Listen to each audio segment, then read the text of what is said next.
महाराष्ट्र के पूर्व गृह मंत्री अनिल देशमुख के पर्सनल सेक्रेटरी संजीव पलांडे इस समय ईडी की कस्टडी में है और ईडी उनसे पूछताछ कर रही है। इस पूछताछ के दौरान ईडी के मुताबिक संजीव पलांडे ने यह कहा है कि महाराष्ट्र में जो आईपीएस के ट्रांसफर पोस्टिंग होते थे उसमें अनिल देशमुख का रोल है।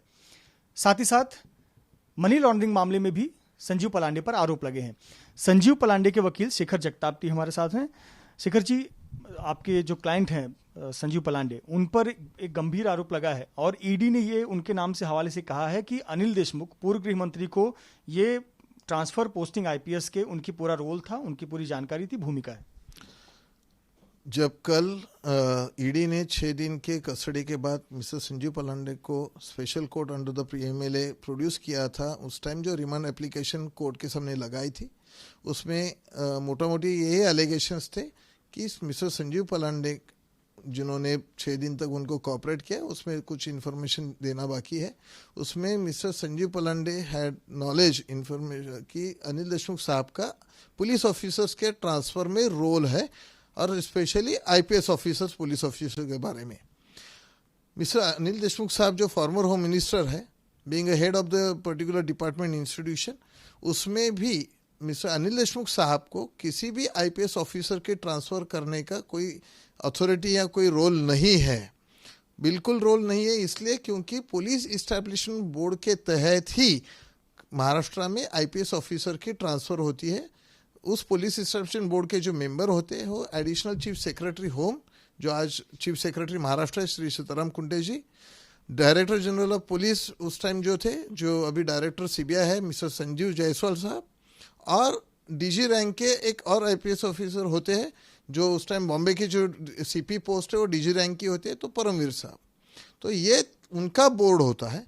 उस बोर्ड से एक लिस्ट बनती है, डिपेंड्स ऑन क्वालिफिकेशन, एलिजिबिलिटी, उनके कॉन्फिडेंशियल रिपोर्ट वगैरह चेक करके, और उस लिस्ट को police instruction board home department के थ्रू सीएम ऑफिस को भेजता है और it is only the chief minister साहब से ही वो आईपीएस ऑफिसर की ट्रांसफ़र होती है।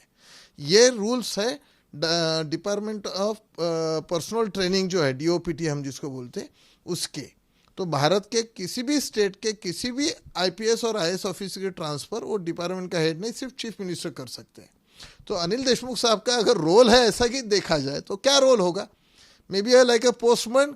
जो पुलिस इस्टेब्लिशमेंट बोर्ड का जो लिस्ट आया था वो लिस्ट सीएम ऑफिस को फॉरवर्ड करना, इससे ज़्यादा कोई रोल नहीं था उसमें। महाराष्ट्र के गृह मंत्री पद पर रहते हुए उनकी साइन या उनके एक कथन से क्या किसी आईपीएस की ट्रांसफर पोस्टिंग नहीं होगी?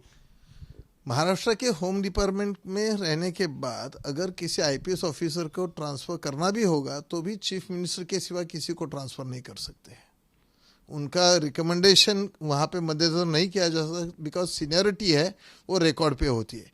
आज फॉर्चुनेटली इंफॉर्मेशन टेक्नोलॉजी के इरा में कौन से ऑफिसर की कौन सी रैंक कितने बैच का है, कब तक कहाँ था, ये सारे चीज़ें हर डिपार्टमेंट की, हमारे जुडिशरी की भी होती है, एग्जीक्यूटिव्स की होती है, रेवेन्यू डिपार्टमेंट की होती है।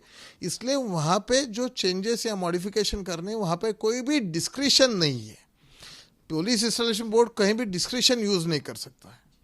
एक और बेहद गंभीर आरोप जो आपके क्लाइंट पर संजीव पलांडे पर लगा है, सचिन वजे ने ये कबूली दी है कि उन्होंने गुडलक मनी के तौर पर मुंबई के बार और रेस्टोरेंट से 4 करोड़ 70 लाख रुपए वसूले, वो पैसे कुंदन शिंदे को दिए। अब यहाँ पर रोल आया कि ये जो पैसे थे, चूंकि काला धन था, इसे दिल्ली में फेक कंपनियों में भेजा गया हवाला के जरिए और वहाँ से साई ट्रस्ट में भेजा गया, जो कि देशमुख परिवार का ट्रस्ट है। ये जो हवाला का ट्रांजैक्शन है और मनी ट्रेल है, वो रोल काम किया है सचिन आपके पलांडे ने। ईडी का जो 26 जून 2021 का और 1 जुलाई 2021 का पूरा रिमांड रिपोर्ट जो है और बाकायदा डिटेल रिपोर्ट है, उसमें कहीं भी जो सचिन वजे ने दिसंबर 2020 से फरवरी 2021 तक 4 करोड़ 70 लाख रुपए जो बार ओनर से कलेक्ट किया, ऐसे बार ओनर का भी कहना और सचिन वजे का खुद का एडमिशन है, इसमें संजीव पलांडे का कहीं भी नाम नहीं है। जो अमाउंट उन्होंने किसी कुंदन शिंदे को दी, ऐसे सचिन वजे का जो कहना है, उसके बाद वो कैसे दिल्ली गई है और कैसे वो उसके बाद नागपुर ट्रस्ट में आई, उसके बारे में भी जो कहानी है जो ईडी ने कोर्ट में उनके रिमांड रिपोर्ट में लिखी है, उसमें भी ईडी ने सचिन वजे के साथ संजीव पलांडे का नाम नहीं लिया है और इंडिपेंडेंटली भी संजीव पलांडे का नाम कहीं लिखा नहीं है। तो ये जो मनी ट्रेल रिलेटेड एलिगेशन जो है वो मिस्टर संजीव पलांडे के खिलाफ एक वर्ड से भी नहीं है। बहुत शुक्रिया शेखर जगताप जी। शेखर जगताप जो कि संजीव पलांडे के वकील हैं, उनका कहना है कि अभी तक मनी ट्रेल और मनी लॉन्ड्रिंग के मामले में साफ तौर पर ईडी ने संजीव पलांडे की भूमिका को स्पष्ट नहीं किया है। कैमरामैन धर्मेंद्र पांडे के साथ मृत्युंजय सिंह, एबीपी न्यूज, मुंबई।